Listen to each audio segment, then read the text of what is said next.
Okay, so now we are ready to get together our comprehensive net cash flows for the sponsor, the equity, and for the lender, and figure out how everything is going to look for each party, one at a time. Never mix the lender and the equity or the sponsor or the developer. Okay, so what we've got here is, first we've got some overall information, which we're going to pull out for one of these parties at a time.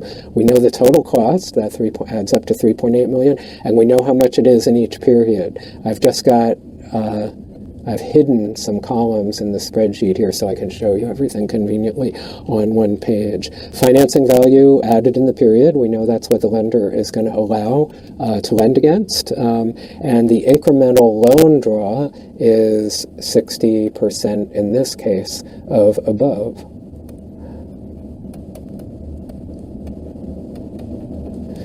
Okay, and what's the equity payment? The equity payment is every cost in that period except for the amount that the lender has paid in that period. Okay, so in period 1, for example, we have $193,000 total cost in the period. The lender is going to put in $30,000 for that, and the developer has to put in the rest, $163,000. Okay, and we do that for every period here. Okay. Let's keep going. So now we want to get our comprehensive cash flows for the lender and equity. Comprehensive cash flows in each period for one player at a time, either the developer or the lender, their total net cash flow in or out for this project in that period. Okay, so let's see how this looks to the lender at time t equals 0, the beginning of the project. They're going to do nothing, okay? And in the first period, they have agreed to pay $30,000. Now, how does that work? They're going to pay $30,000 against, I'm going to go way back here.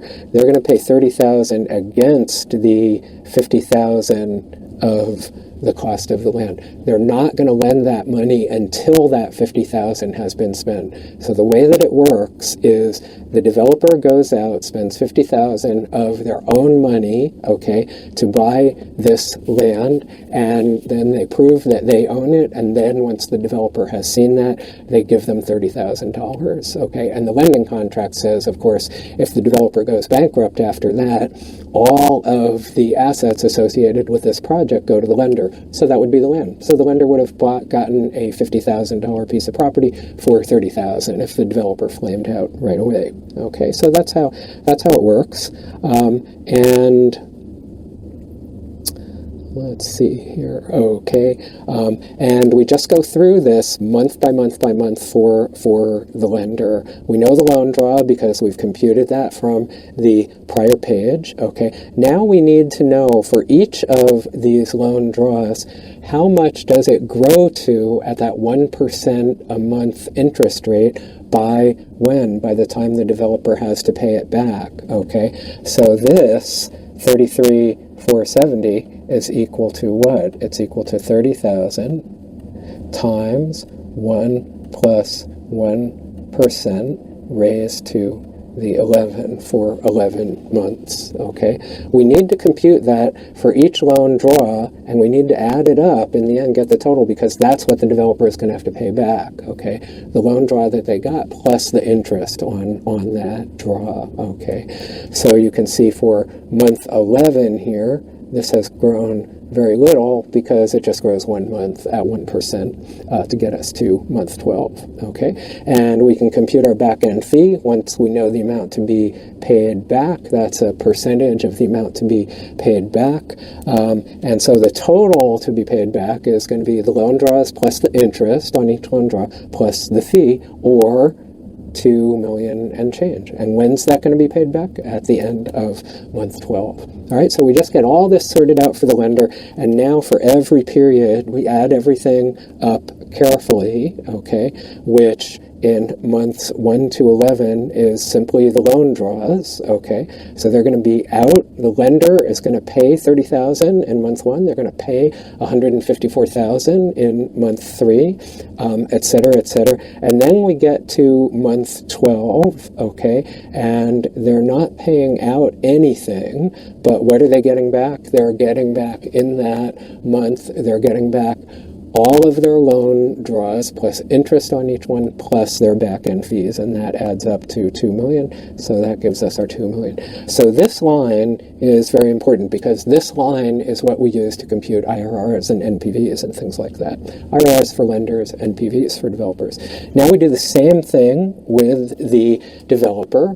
Good place to start is project cost paid by equity in each month, which we know. So we have that for each month up to 12. Okay. Loan principal and interest. They don't pay anything. The contract with the lender is they don't pay anything back until the end of month 12 when they pay back here in month 12 the loan principal and interest and that back-end fee. Okay. So now we can have a nice subtotal here for the development and financing costs paid by equity. But we're not done because what else is the developer going to do? The developer is going to sell the project and pay tax on the gain, the sale price minus what they put into it. Okay, so in the 12th month we have estimated sale price of $4.1 million. I do have that explained how they estimated that in the spreadsheet, so you can look at that. But let's just say for now costs $3.8 million for design, for development, for design and construction, plus more for financing. But they're going to be able to sell this to someone they believe for almost $4.2 million, and they're going to have to pay tax on the difference between the 4.2 and the 3.8 at their 25% tax rate, and that comes out to $75,000. Again, you can see how all these numbers are calculated in the spreadsheet if you like. So now I think we've got everything for the developer. We had everything up in every period, and now we have equity's comprehensive cash flows. What can we do with that? We can use DCF methods to evaluate this.